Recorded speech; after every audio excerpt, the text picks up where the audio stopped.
The day I found out that I was pregnant, I didn't know how to kill myself. I just knew I wanted to die. My abortion saved my life. I'm Cazembe Murphy Jackson, and I'm 41 years old, and I live in Atlanta, Georgia. So I call myself an organizer and slash revolutionary. I moved in 2014, and it was like the height of this generation's Black liberation movement. I was born in Austin, Texas.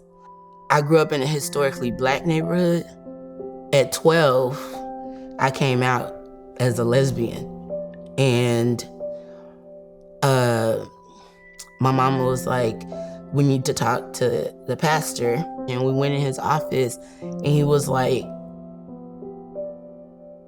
being gay is an abomination, and you have to deny any feeling of that, or you will burn in hell. I would go back in the closet. Like, I would be like, yeah, this is definitely a sin and I'm hurting myself. One of the best schools in Texas for criminal justice majors is Sam Houston State University in Huntsville, Texas. I remember thinking, like, I'm about to have a whole new life. Like, I'm about to be as gay as possible. My trajectory changed once I got to school. I didn't have like a best friend or like a girlfriend, nothing like that.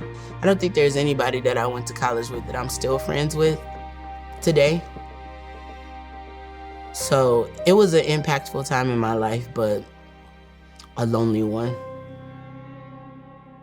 I was studying with a group of people from one of my classes, and I was the last one to leave the library. It was probably like 1 o'clock, something like that in the morning. And usually, I definitely was raised not to walk by myself at night.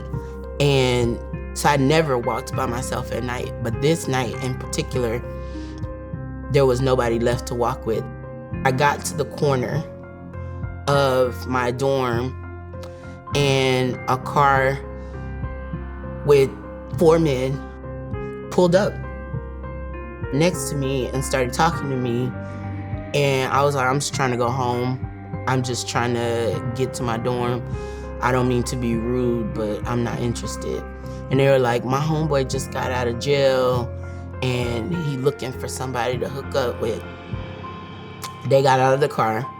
3 of them got out of the car. The other one drove around to the parking lot. And yeah, it was like one person held my hands down. They raped me, each one, one after another. And they kept saying,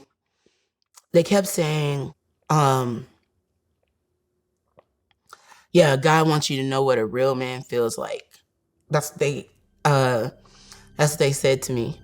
And it just takes a real man to make a woman out of you. Eventually they left, and I stayed outside. I had some cuts. I remembered was like on TV, they say don't take a shower if you get raped. And so I was like, I can't take a shower. Who do I call? I called my mom and talked to her and told her what had happened. And yeah, she told me she had basically put a spell on me that I wouldn't have peace or safety or anything like that that normal humans get. I didn't deserve because I was gay. And that I, like, basically, without saying it, she told me that the rape was my fault for being gay. I had missed my period, and I was like, no. Like, please don't let me be. I tried to take my life. When I got home, I was like, oh, there's a Planned Parenthood around the corner. I went, and they told me it was gonna be $300. I ended up taking out a payday loan. I went back to Planned Parenthood and was like, I'm ready to have an abortion. One of the ladies, this Black woman, I don't remember her name, but she was the sweetest thing, and she, I had told her what happened to me and how I got pregnant. She called the Rape Crisis Center in Austin and was like, told them what happened to me and that I didn't have insurance and that I needed therapy. And I don't know who paid for it, or maybe they had a grant or whatever, but I ended up getting into therapy and seeing a psychiatrist and going to group therapy actually after that. So a lot of times when I talk about my abortion, I say my abortion saved my life. Efforts to limit abortion access are coming from everywhere. The Supreme Court, different state governments, just about every state in the South has some kind of law on the books or either trying to get on the books. I think it's important to include trans and queer and non-binary folks in the conversations about abortion access.